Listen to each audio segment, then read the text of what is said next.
America was born from secession. Like it's our history, literally. And like it's un-American to stay in a bad deal, and we're all getting a bad deal from the feds. And so I think we're in a mass transitionary period, but people can guard against whatever is happening to themselves by freeing up your own attention span, maybe putting down the devices, putting down the vitriol, and going, hey, how am I living my life? What you realize is the cartels, the bad drug cartels, and the government are actually colluding through prohibition to make it more dangerous, to make it higher risk, and to make it dark. So if you're going to tell me, oh, we should have more freedom and more personal responsibility, I want to see the more personal responsibility before I want to see the more freedom, because you're not persuading me that this is the right path. We have to lead by example, and we have to be better than everyone else. Like it's that drama of, oh, well, just pull your ponytail, and I'm like, you're going to stop pulling my ponytail now if you don't mind, right? Today, we are joined by Carla Gericke. You've seen this liberty-loving lady on CNN, Fox News, GQ, The New Yorker, The Economist, and the BBC. Just last year, she was featured on the Dr. Phil Show to discuss why New Hampshire should secede from the United States. Carla moved to New Hampshire in 2008. Ever since, she has been calling for 20,000 libertarians to relocate to the state to change it into a consent-based, voluntary society based on freedom and personal responsibility.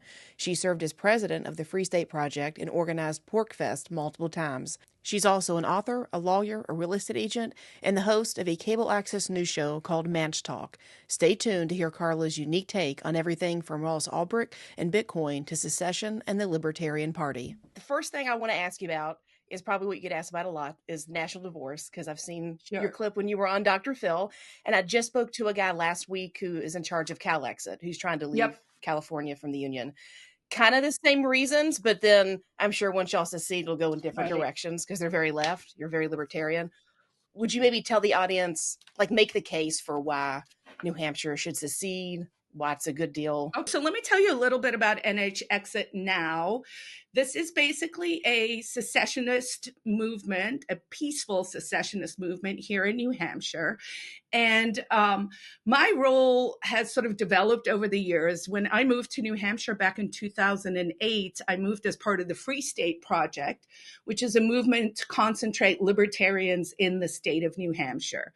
So I was like a Ron Paulian girl back in the day. I think I was the sole Republican in Chinatown, where I was living in Manhattan before I moved.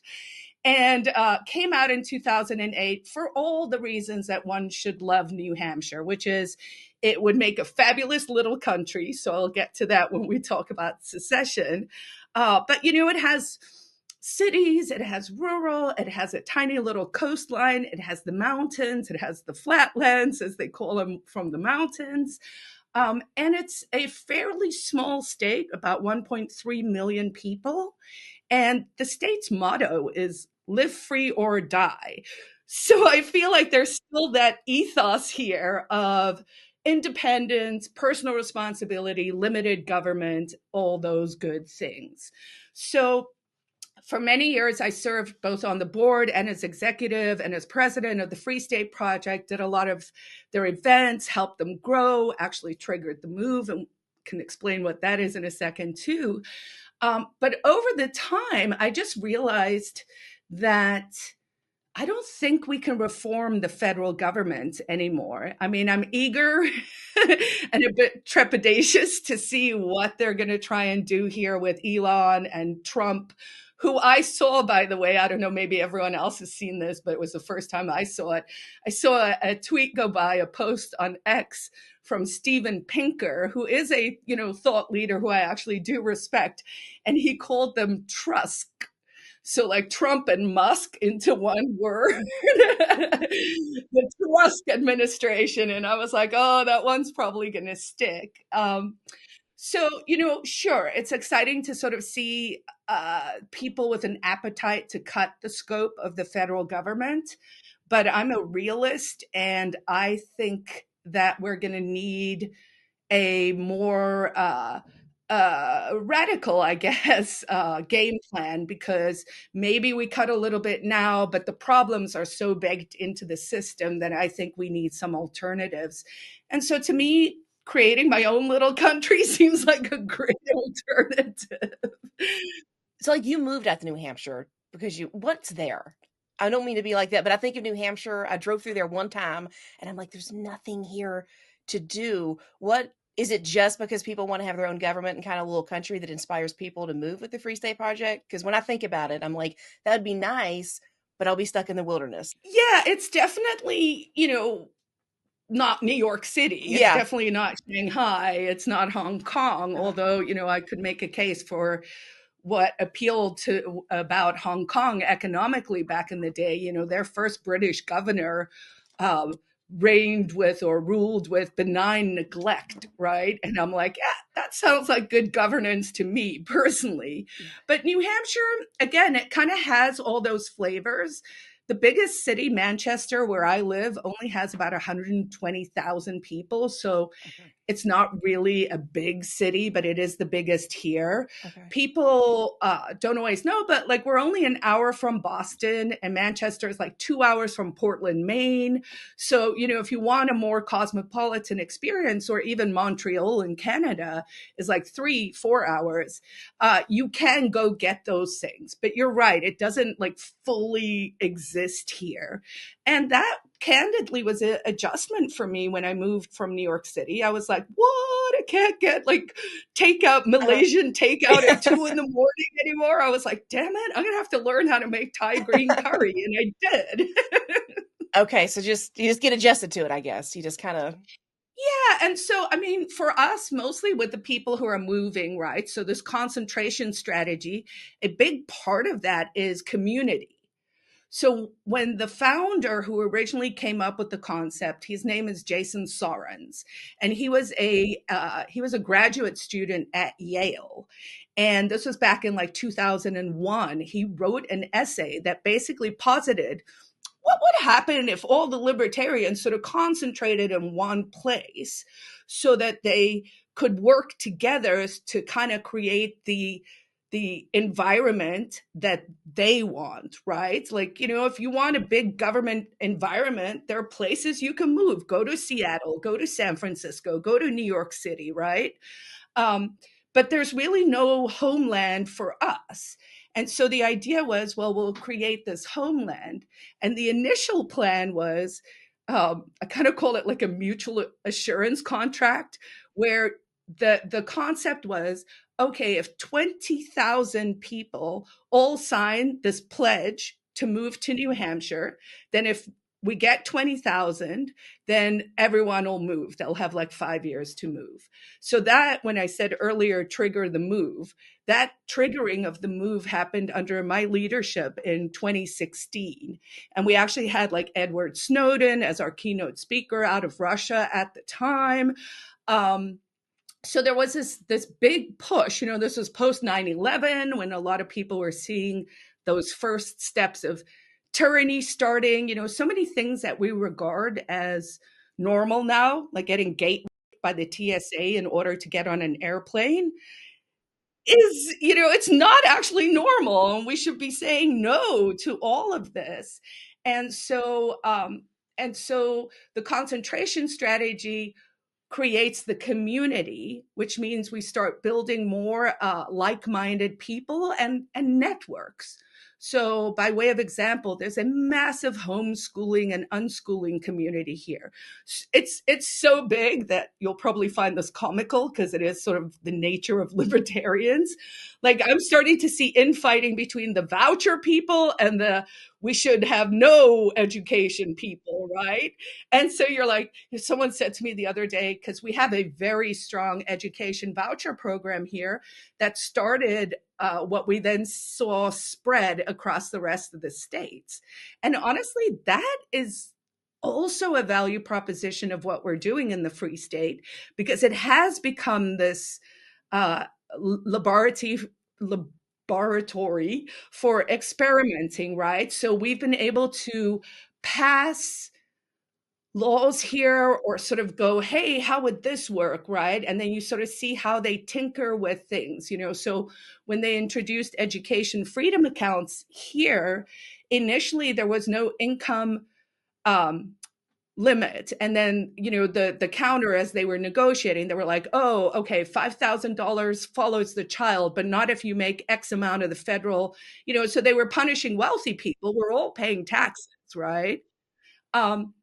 So over time, over 10 years, we're now at the stage where they're going to get rid of that wealth income cap. So it's very incremental, but it is a way to also put in bills, kind of see what the appetite is, and then experiment and then figure it out. And then sometimes it gets taken to other states. So with the secession stuff, we've actually introduced bills. We introduced a constitutional amendment to have New Hampshire peaceably secede from the federal government. Now, I'm the first one to say, out of a house of 400 people, which is one of the New Hampshire advantages, we have this massive House of Representatives here, which, so 400 reps, the Senate's 24, and then we have a governor, and those three bodies are actually currently Republican. So even though the federal delegation is all Democrats, and people often ask, I'm like, yeah, but those are the crooks in DC. Your local government is what really matters, and that is Republican and soft, small L libertarian. And of the 400 that are in the state house, more than 100 are New Hampshire Liberty Alliance endorsed. So that means a quarter are small L libertarian, small government. So out of those 400, only 13 voted for the secession constitutional amendment, which just basically said, hey, we'll let Granite Staters, we'll let people from New Hampshire vote on it.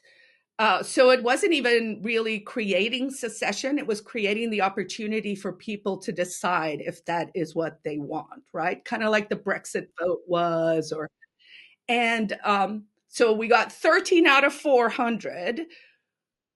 There were 13 original colonies, so I think we can make some arguments, right?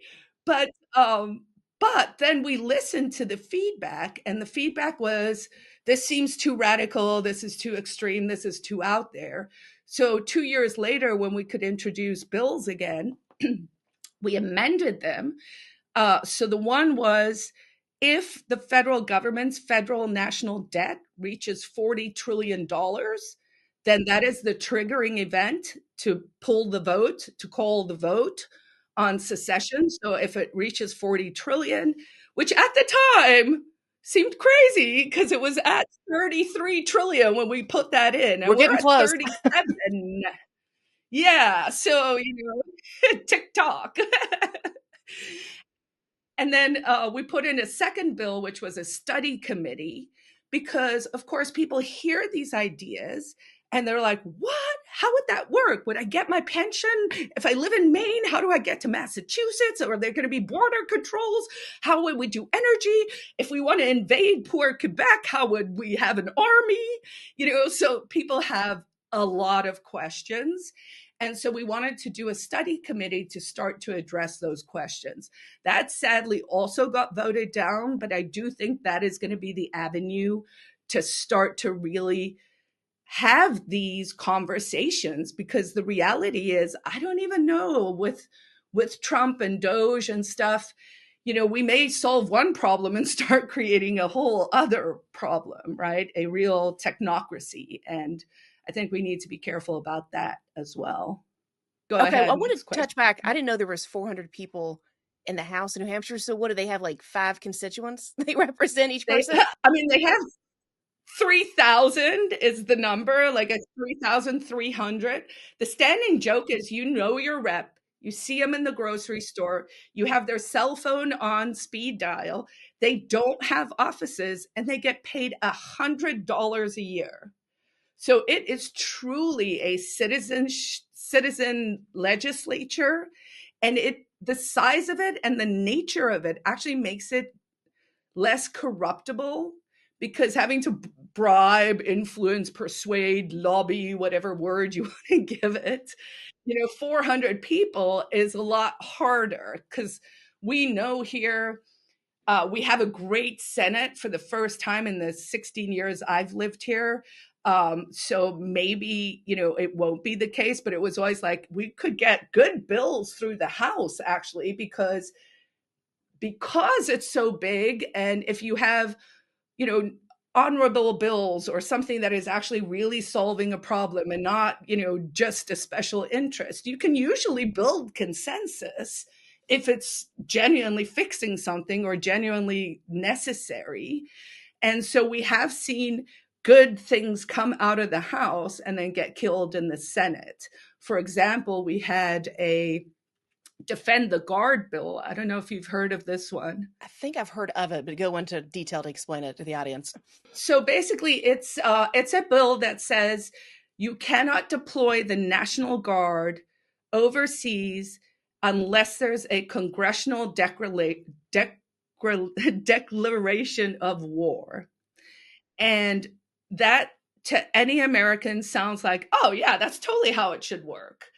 But that's not how it works, because Congress has not done its job since the Korean War in the 50s. So they won't sack up in order to actually declare war, right? So we have all these interventions overseas, and now we're seeing there's an immense amount of funny money that's being funneled to a lot of like warlords. And it's just, war is, it's the flip side of the welfare state, but the warfare state also only benefits certain special interests, the military industrial complex, the NGOs that are linked to it, and all of that.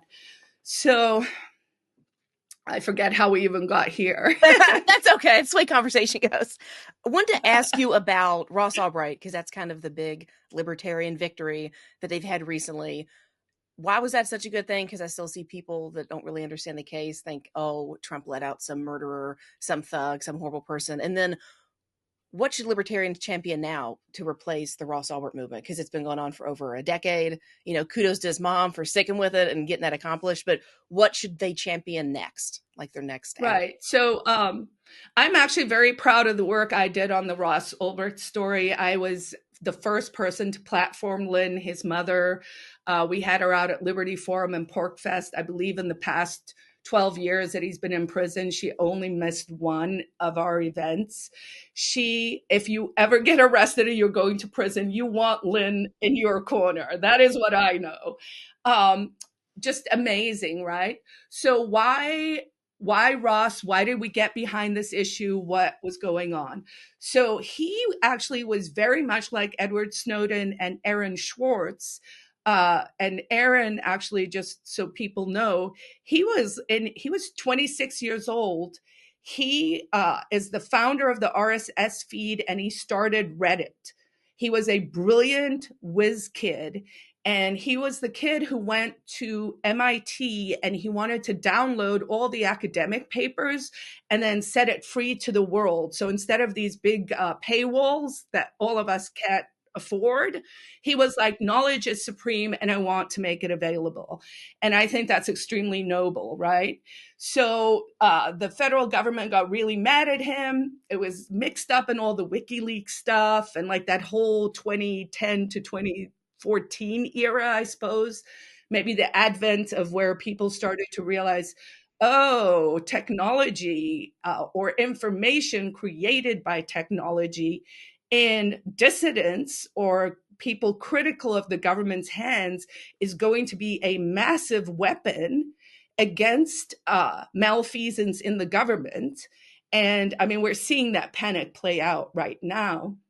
And so Aaron, they overcharged him with the lawfare stuff in the same way they overcharged Ross Ulbricht, in the same way they're overcharging Roger Ver and overcharged Ian Freeman. And I'll explain all of those in a sec. So Aaron ended up committing as a 26-year-old because of that lawfare.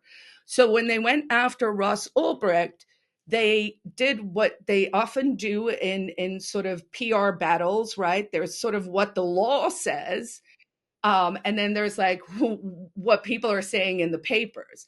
And the government has a massive PR cudgel. And they also, it turns out, were giving literally billions of dollars to newspapers and propaganda arms, from NPR to the New York Times to Politico to all these organizations to have them feed stories to the Americans. So the story they fed about Ross was murder for hire. So that was the first thing anyone ever heard about him, was dark web, Silk Road, drugs, murder for hire. Now, if you just hear those four things, you're probably going to be like, man, this guy sounds like a scuzzbucket. But he wasn't. So he was intellectually, philosophically driven. He was not allowed to bring his libertarian philosophy up as a defense at all. So they actually control speech in cases now, which, I'm a lawyer, so we put a pin in that one too. But I mean, it's a real problem. We now have a injustice system that actually says, we're going to tell you what you can raise as a defense. And I'm like, that's absurd. Like, I should be free to raise whatever defense I want to raise. Done, right? So they told him he wasn't allowed to talk about why he built Silk Road. But the reason he built it was to try and reduce the harm of the drug war. Now, here's the reality. I don't even drink alcohol, and I still think prohibition was bad, right? Because the more you push something underground, the more the bad guys are involved in it. And then shockingly, if you actually pull it all back, what you realize is the cartels, the bad drug cartels, and the government are actually colluding through prohibition to make it more dangerous, to make it higher risk, and to make it dark. And so it would be better to say everything should be legal, but you should understand, don't do fentanyl. Like we should be educating people on the right parts of the problem. Telling people this doesn't exist when millions of people are drug addicts is nonsensical. You're not identifying and solving the right problem. So Ross actually wanted to solve that problem by making it safer. So the drugs were rated. You could like Yelp your drug dealer. So you could be like, this guy don't buy from him. It's, oregano. He had policies to say anything to do with pornography, anything to do with children, not allowed, right? So he did have safeguards for, fair enough, a sort of new territory, right? So because I understood everything from the landscape, and my background as a Silicon Valley lawyer, so like, he got arrested, he was a Silicon Valley tech kid, so all of that appealed to me as well. So I just kind of knew he was being sandbagged from the start. And then you watch these cases against these crypto pioneers, and that's the last piece of this puzzle. The federal government has stolen 97% of the value of the dollar since the Federal Reserve was implemented in 1913. So when everyone says, man, I think I'm getting poorer, or why is it hard to make ends meet? Why do we have to work so hard? I mean, I'm still waiting for the person to explain to me the following. When we got the internet and email, how did I personally go from a 5-day work week to a 7-day work week? Weren't we supposed to go from a 5-day to like a 3-day? Like we became more productive and then we just took on more. That was not a good trade. I don't think so, no. Very American thing to do there, work too much. Right. Yeah. And I mean, now that I'm getting older, I'm actually like relearning setting those boundaries and not actually doing that. But so Bitcoin or sound money or crypto is the other part of this. So there are a lot of people who have, including Ron Paul and other leaders, Republicans. I haven't really heard anyone from the Democratic side want to talk about monetary policy yet, but maybe we will.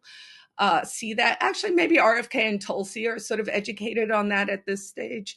So, so the crypto aspect was there's new money that does not have the flaws that the current system has, which is a nice way of saying it wasn't in the hands of the bad guys.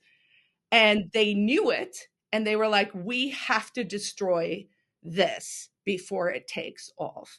And the reason they gave Ross Ulbricht 2 life sentences without the chance of parole to a 26-year-old who spent 12 years in Supermax because of that, for technically all he did was build a website. No one died, no one got, like he built a website to solve problems against the federal government. And for that, they wanted him to die in prison. So I think what Donald Trump did is clever. I think what the LP did, the Libertarian Party did, was clever. What they, a lot of us had been working on this for a really long time, but they actually invited both RFK and Trump to the Libertarian Convention. Now, I had invited RFK to come to PorcFest, which is one of the Free State Project's annual events. It's a camping extravaganza, 3rd week of June up in the North Country. Really fun, very family friendly. People camp, the kids do free ranging, lectures, talks, some mucky mucks, but mostly really just that building of the community thing. And so RFK came out for that, which is where I think this MAGA thing kind of was born. So it comes out of the Free State Libertarians. So anyway, what Angela McArdle did is she actually, she made it quid pro quo. Hey, if more libertarians vote for you than have in the past, will you promise to release Ross Ulbricht on day 1? And it was day 2, but we'll take it. And I think it was smart. First of all, didn't really cost him that much. The people who I think I would say out of 100 comments, I'll see 1 where someone is like, how dare you? This guy was dangerous, whatever. So I think for the most part, people either A, don't care, don't even know who he is, and or B, they kind of get it. And I went and looked at the numbers actually, and there was a 3% swing from libertarian voters to the Trump election. I think we can show those numbers. I certainly know personally, every people I talked to here, and people did change their votes. And so we're really grateful for that. But now we got 2 new ones we got to get out. It never ends, does it?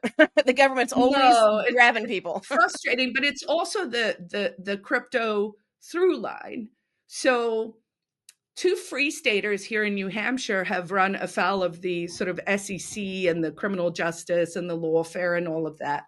One was a company called Libry, LBRY, and they basically built a platform called Odyssey, and it's a censor-proof platform. So how we saw through COVID mania, them taking down YouTube, deplatforming, taking people's bank accounts. This is a site that you can't take it down. It's actually, when you put the content up, it's registered on the blockchain, if I'm explaining it right. So the SEC went after that guy and, said that his issuance of tokens ran afoul of the SEC. But here's the thing. He spent more than $1 million on his lawyers. And he was like, hey, tell me how to comply. And then the lawyers would go to the SEC and they'd be like, hey, what does he need to do? And they'd be like, we don't know, do it. And then we'll see what what we think. And so they did that to Libry. They did that to Roger Ver, who was he's known as Bitcoin Jesus, but he was actually one of the first Bitcoin pioneers. I learned about Bitcoin because Roger came to PorcFest back in whenever, like 2011, 12, 13. I bought my first Bitcoin for $6. I spent it. I'm not one of those people. I'm the idiot who just, had fun. You could be rolling in luxury right now if you held on to that. I wish. But like he gave up his American citizenship, Roger did, because there were all these persecutions happening with other Bitcoin pioneers. And he used, again, very fancy lawyers. His emails that actually came out in discovery all say, make sure we're doing everything literally by the book, by the letter, because I don't want any crap down the line, right? Yeah. And so the Department of Justice raided, like with a SWAT team, his tax lawyers' offices.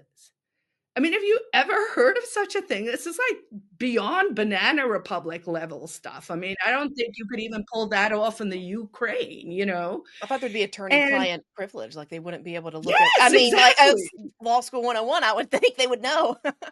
Right? Yeah, no, it was really shocking. And so what they've done with Roger is they're charging him with 109 years. He's currently in Spain facing extradition. I believe the extradition was actually heard and that they are going to extradite him, which is a bad sign. So there's Roger, and that one to me just seems like that is the federal government going back for a second bite at the apple, because the value, so he had to pay a certain amount of taxes to give up his US citizenship, which again, he only gave up because of the persecution against crypto people, right? He's not like un-American or anything like that. And the same with me. People ask, they're like, oh, secession, that's like so. And I'm like, America was born from secession. Like it's our history, literally. And like it's un-American to stay in a bad deal, and we're all getting a bad deal from the feds. So there is a petition for Roger. It's called freerogernow.org. And so folks listening can please go sign up there. If I'm remembering correctly, that the extradition was actually approved. I do think that creates bad international law. It kind of makes, it's not a good precedent, because of course that's what they tried to do to Julian Assange and WikiLeaks as well, right? Like that was that whole battle is, can we extradite him to persecute him here with lawfare? And then the final crypto guy is Ian Freeman. And so he's a free stater here who is actually currently in jail. He got an 8-year sentence for being basically the Bitcoin ATM in the middle between a romance scam and scammers. So old ladies who'd never met people who were like, give me all your money. And I mean, some of these ladies lost like $1 million. And I'm like, it's sad, but I'm also like, that is not the ATM's fault. And so they charged him with conspiracy to money launder, but never named the people he was conspiring with. And that was like the most serious charge. Of course, they also decimated him in the media, lots of name calling, scammer, fraudster, all those kinds of words. Never charged, never found guilty of any of those things. And so with Ian, and people can go to freeiannow.org for that one, with Ian, he just basically was, the way I think about it is, I'm pretty sure every ATM in America has been used for a crime. And so if we agree that that is true, then my question is, why is Ian Freeman in prison, but every single other bank CEO is not, right? So we know this is selective persecution. We know it is happening not with FRNs or dollars or, diluted paper money, but it is happening to people who are championing digital currencies. And we're doing that as an alternative, again, to try and solve the problems created by what is ostensibly clipping coins. They are making us poorer, and no one understands that inflation is an invisible tax. That's for sure. What do you think the future is for Bitcoin? Because, you know, government always kind of hated it, and now the Trump administration is getting a little cozy to it. And I think I don't want the government near Bitcoin because the government ruins everything. And then I hear some people saying, oh, it's just a bridge to CBDCs, or the government's going to use it and do some sort of pump and dump to benefit their wealthy friends. Where is Bitcoin going? Is it going to stay this treasured little piece of digital currency that libertarians love, or is it going to get corrupted? I mean, that is the $27 billion question, right? 27 million, I guess. Make the joke, right? Um, I don't know, but everything you just said is sort of what I'm concerned about as well. I have diversified my holdings. I'm actually pretty bullish on Zano, which is a more privacy-centered coin. So there are new crypto products being developed that do address some of the problems with a Bitcoin, which included it's not as anonymous as people originally thought, right? So I think the next wave is going to be in privacy coins. That being said, I'm equally concerned, right? Like I definitely think we're on the path to some kind of UBI, universal basic income. I see your face. I agree. I'll tell you honestly, my most credible reason that I'm saying that, although I've been talking about it for years, is I happened to be flipping through my Netflix last night. And, like sometimes you keep going and you're like, oh, what's new or whatever, right? And there's this show and it's on Fox. And I think it's literally called like Universal Basic Dudes or Universal Basic something. And it's a cartoon and it's like three kind of like blue collar dudes who like are living off universal basic income. And I saw that and I was like, oh, that is a bad sign because that's like saying it's a fait accompli, right? So, but we also have to grapple with the reality of AI and all these things that are happening. I mean, I'm a lawyer by training, but I actually did my MFA in creative writing, and I'm a lawyer, but I'm an artist. I'm confused. I'm left brain, right brain, and sorry, see, left brain, right brain, and then no brain. So funnily, I actually did. So I have this series I do on my website, carlagericke.com, that I just play with the AI sometimes in the morning. Like, I either Grok or I chat GPT, or sometimes I like put them against each other to kind of see who's lying in what way or how they're being programmed or some of that.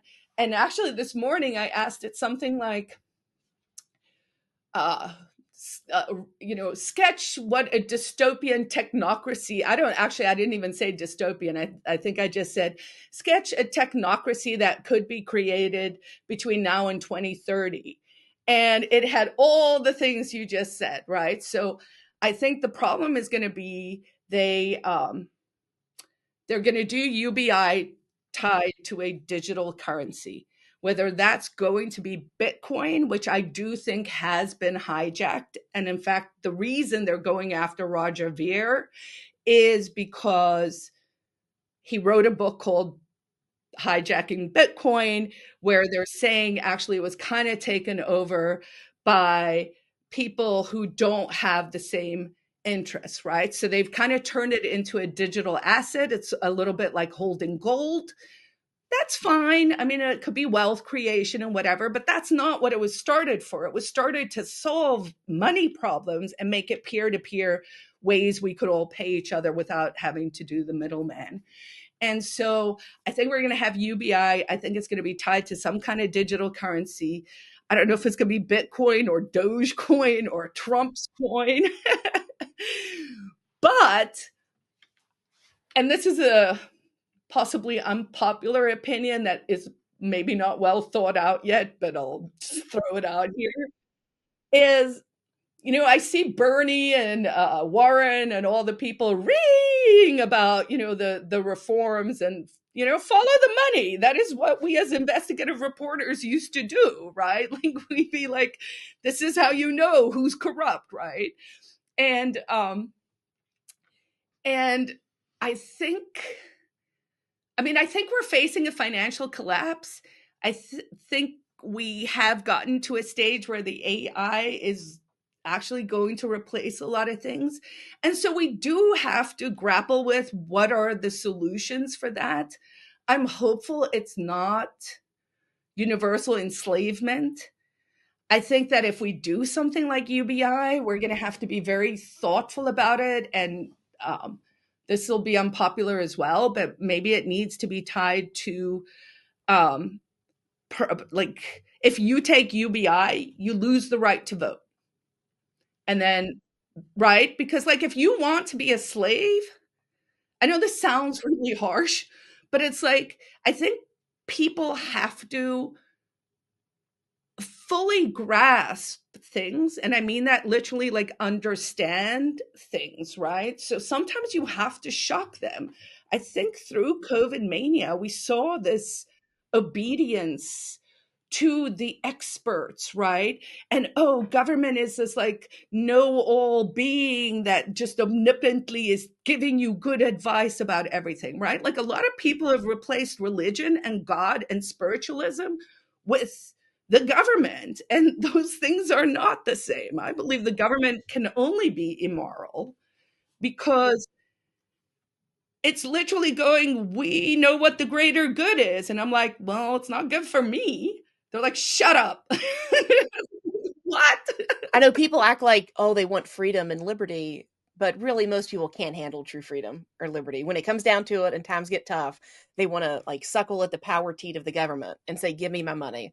I mean, Andrew Right. Yang talked about UBI in 2020 and people kind of laughed at him. And then what do you know? Like a year later, we're cutting checks to people to stay home for no reason. Right. Yeah. And I think that was sort of, I think a lot of through COVID mania, there was a lot of testing of what people will take. I think there were a lot of numbers that were interesting that came out of it. I mean, one that stands out in my mind is I think it's fair to say about 30% of Americans are not obedient. Um, but back to that idea of losing the right to vote, it's really to push in the same way maybe that a lot of my secession work is. I like to push conversations so that people can really start to come up with the right, you have to identify the right problems in order to come up with the right solutions. And we are going to have this tipping point with AI and all of these things. And so if we want to build a healthy society, people have to be cognizant. They actually have to control their own minds as opposed to being mind controlled.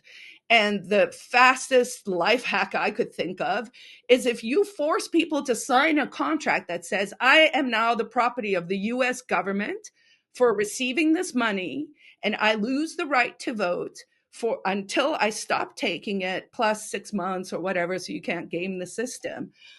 And what I hope is somewhere in that process, we're actually communicating self ownership, personal responsibility, bringing people back to critical thinking, bringing them back to understanding their role as an individual in life. I mean, every human, you are here to make your life as amazing as you can humanly do.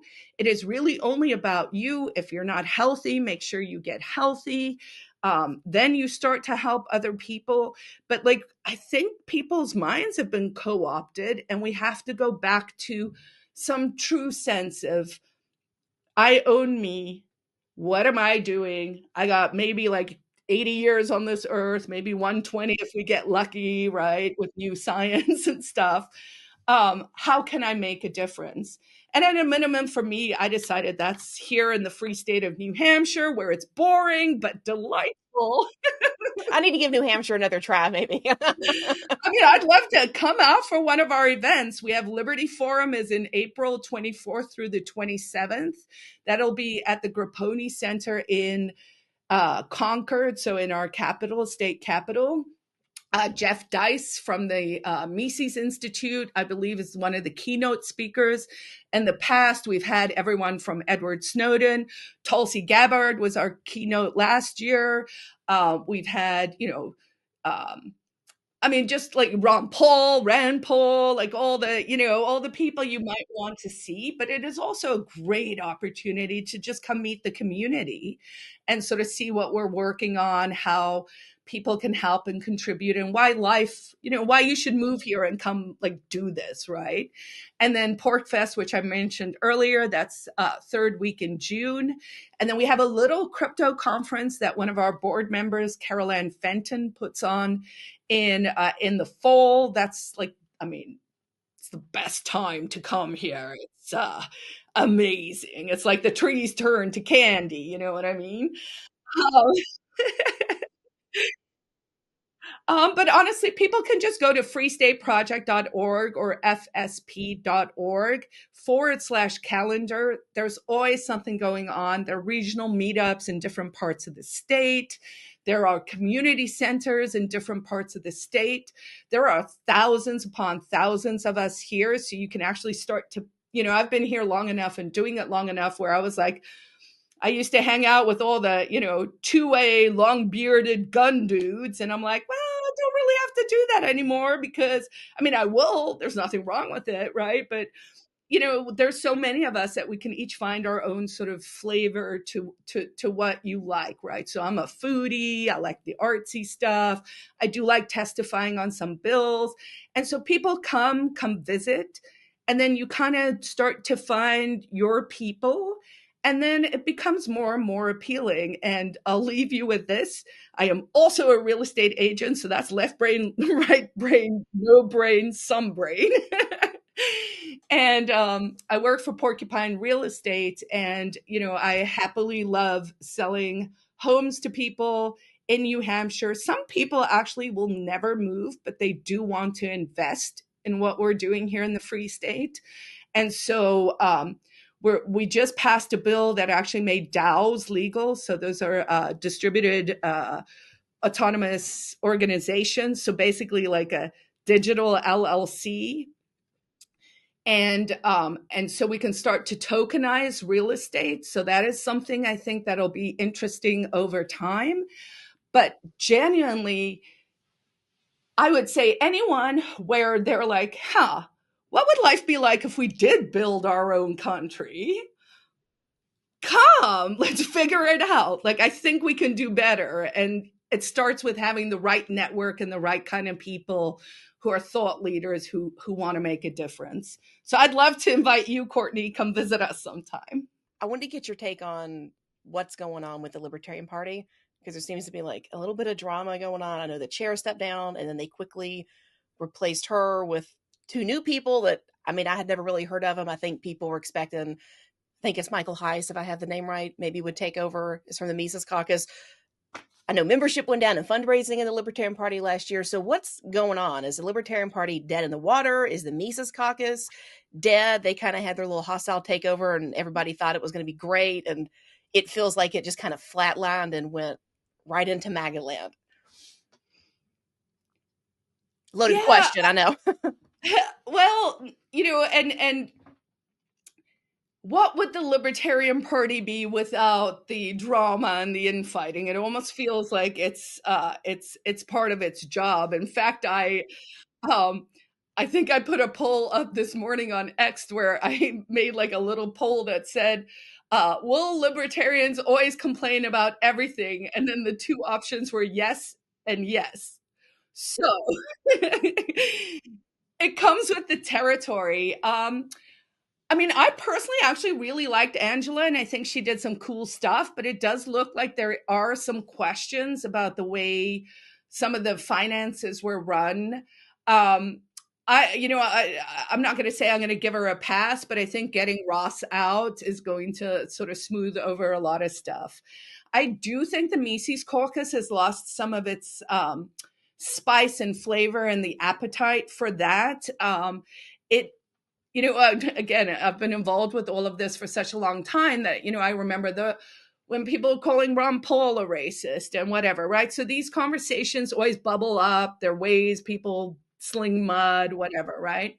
But it has gotten, I mean, I don't know that for me personally, and I like it pretty salty and spicy personally. So when I'm starting to say, oof, then it's probably way over the line.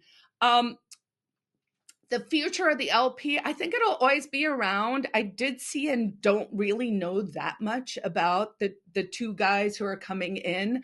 It did sound like the top guy, whose name I'm actually blanking on, was Nicolia. Yeah.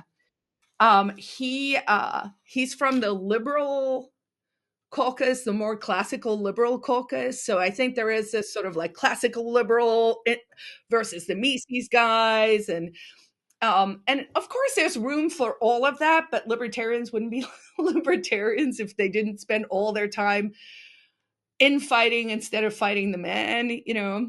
I'm not a big fan of this left right libertarian narrative either. I feel like that was co-opted out of just straight up politics, and it's basically, Confucius or whoever said, divide and conquer, Sun Tzu, art of war. Like if it's so I always say we're not left or right, we're libertarian, and we actually pull issues from both sides of that spectrum. um, and we can of course do a much better job with messaging. So it'll be interesting to see. I did actually read this morning that there was a radical caucus in the LP that is now defunct. And they were the hardcore ANCAPs. And I was like, huh, is it time for me to bring the radical caucus back? I was like, forget about the classical liberals and the Misesians. I could make this mix worse. Yeah, the parties.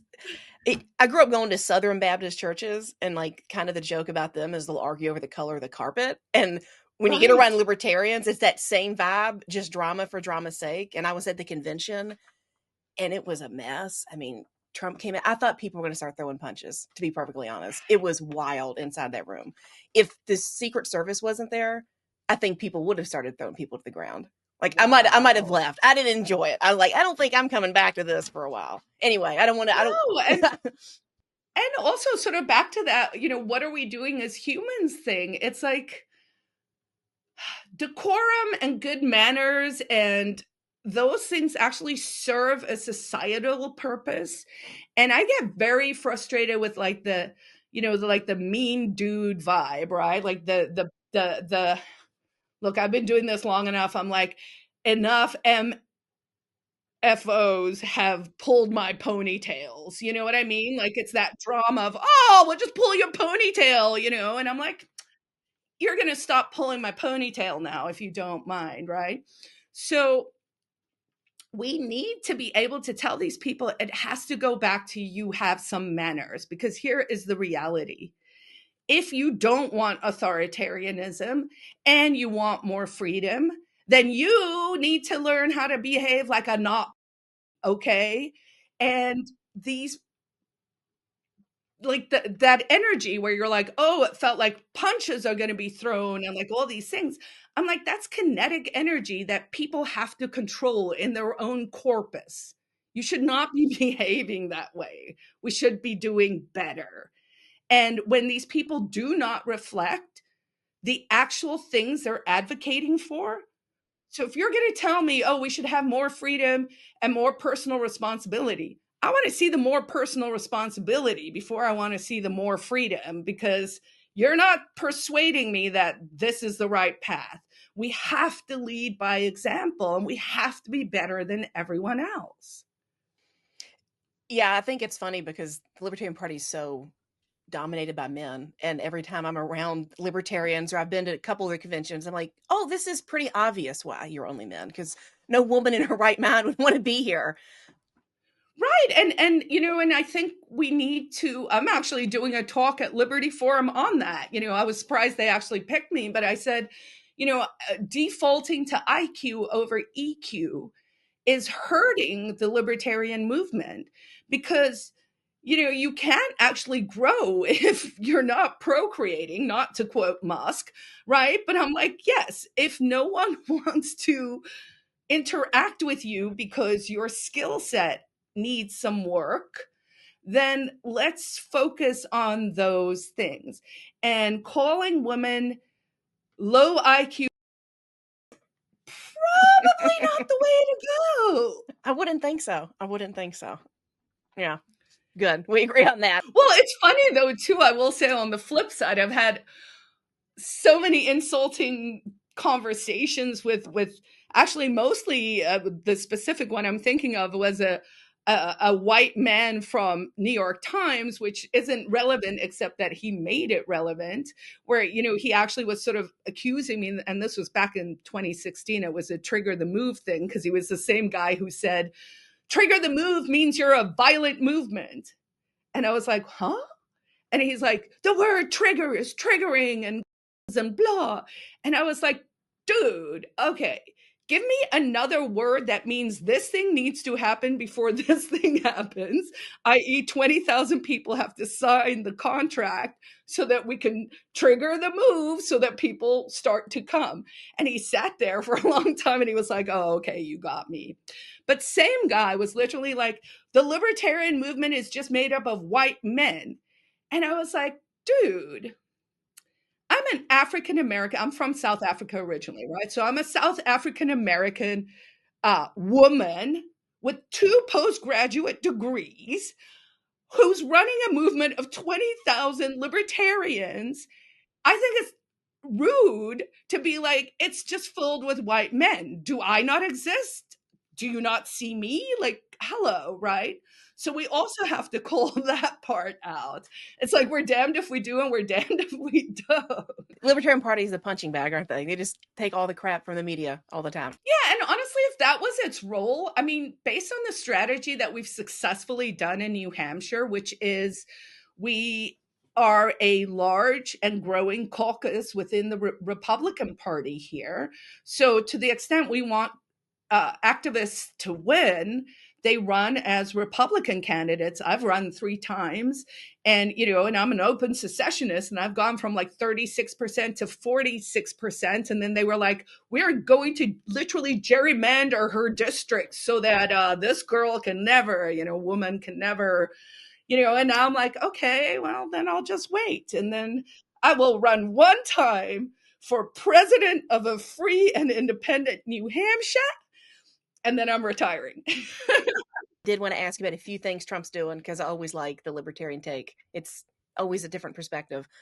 Since you did immigrate here from South Africa, so you're familiar with the immigration process, what is your take on what Trump's doing with the ICE raids?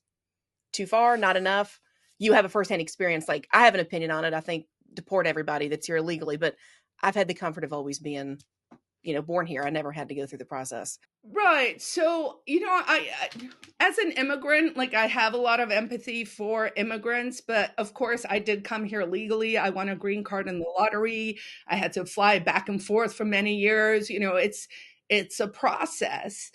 So it makes sense to me that if you have, what do we call it? A nation of laws. I'm like, that's a little convenient. But then if it is, then, we got to stick to it. I'm not a huge fan of, raids, using violence, bringing out the military. Now we're flying people back to Guantanamo. Like, all of these things sound like not great, but I think we need to give it a little bit of time and see what really does happen. I hate the anti-immigrant rhetoric. I mean, it is pretty nasty out there. And it's unfortunate because, of course, I mean, actually, statistically, immigrants do commit less crime than actual Americans. I mean, let's just, stick to the facts here.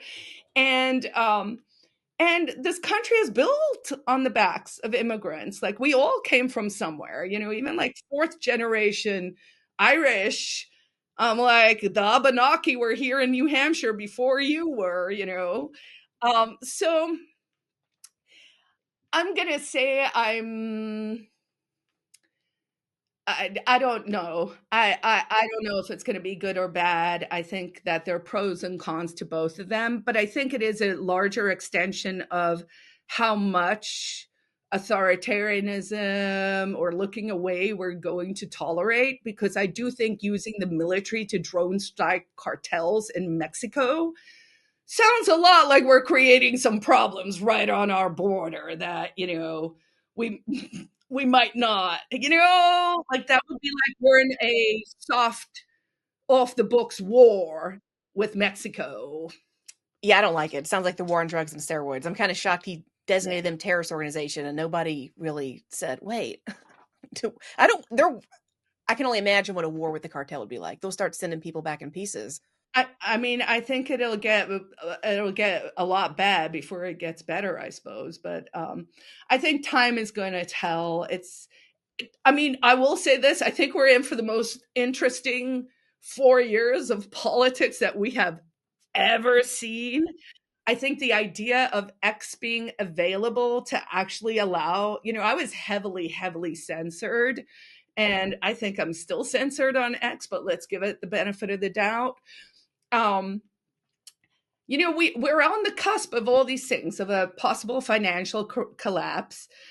We have a population collapse to some extent. There's all this COVID mania stuff that has not been sorted out. I'm not even sure what's happening with people's health. No one's talking about the fact that they boosted all the real supporter, like the military, the airlines, like you hear someone, there was an airline crash and now it's a chick what driving the airplane fault, instead of possibly being like, could this be like 9 other things, please? Or are you literally using the manufactured propaganda that's being pushed into your little pencil brain where you think you're being edgy and smart? And I'm like, no, it's not the reason. Let's look at some other things, right? So financial collapse, change of the money, all this health issues. It's going to be interesting to see what RFK does. It's going to be, I don't know what's going on with Musk and now these judges who are saying we're going to block things ex parte. It's the Chinese curse that we are living in interesting times. I don't have too much faith that Kennedy's going to do anything because I feel like he softened his language a little bit. And let's not forget, Kennedy was at the Libertarian Convention and they had these shirts passing out that said, give Trump another shot, Trump Fauci. And they had rubber chickens and they were calling Trump, like, now you've kind of capitulated and now you're all about Trump. So are you really going to do anything at Health and Human Services, or do you just want your power position in the government? Yeah, it's interesting because I actually got tapped with the Maha folks to possibly work in their propaganda arm. I mean, it's the short version, right? Like the Department of Public Affairs. And I was definitely like, I wasn't like a senior pick, but there were conversations. And then based on the person Bobby brought in, who was from EcoHealth as his like chief of staff for a hot second there, I was like, oh, I don't know. And then they, part of the responsibilities of this office, because people forget under HHS are like 13 other departments, right? Because when we say everything's too big and the waste and the whatever, it's like, it's so hard to unravel. But now we have actually unraveled it with, I think this is where AI is helping. So I actually think what's happened is, so we got the AI later than a lot of smart people have been working with it, right? And I think it actually ran models. Like it probably ran, are these crazy sovereign citizens onto something through it? And the machine was like, yep, they figured it out. If you do these things, they're right, right? And then like I think they've run all these scenarios through it, and the AI was kind of like, oh yeah, there is no more rule of law because this contradicts this, and so I think there's also like the deep state is in a deep state of panic, hopefully. I hope so.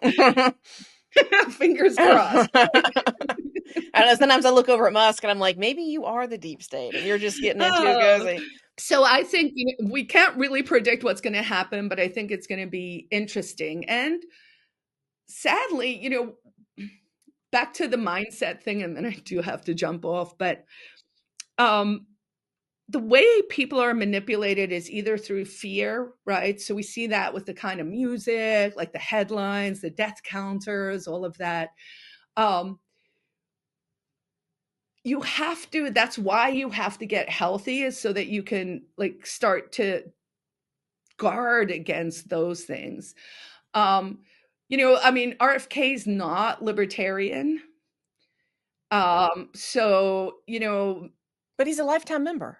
So that means he's a libertarian, right? Isn't that what they say? He counts as one of those how Trump those work. Is it like if you get an honorary doctorate from somewhere? I think you just pay the fee. I think that's all it is. All about the money. But yeah, I think that people need to be less distracted. Back to the mindset thing, right? Is we live in this constant cycle where it's almost like even those of us who are constantly like paying attention to things, like I feel like there's so much I know now. Like I've read so many, you know, it's like it's hard to keep those pictures clear.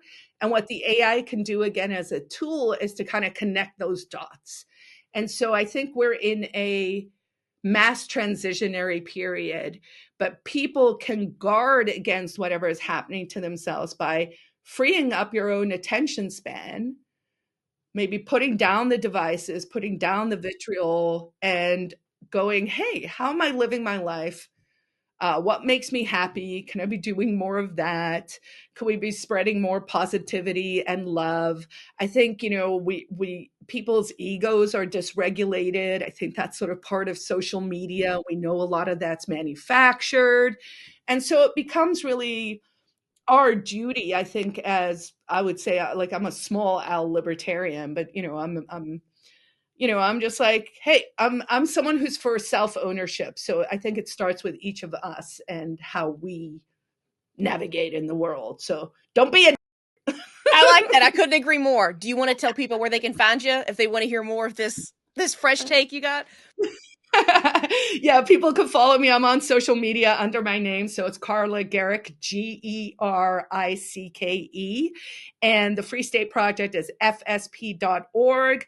That is a fine place to go to find out about PorcFest and the New Hampshire Liberty Forum coming up. Work-wise, Porcupine Real Estate. And yeah, throw me a follow. I'm doing this crazy experiment on X. 365 X lives, my living experiment. So I'm going on there every day. So if people like this, there's more out there. Now that you know where we've been, find out where we're going. Tune in to Ladies Love Politics, where you can stay informed without going insane.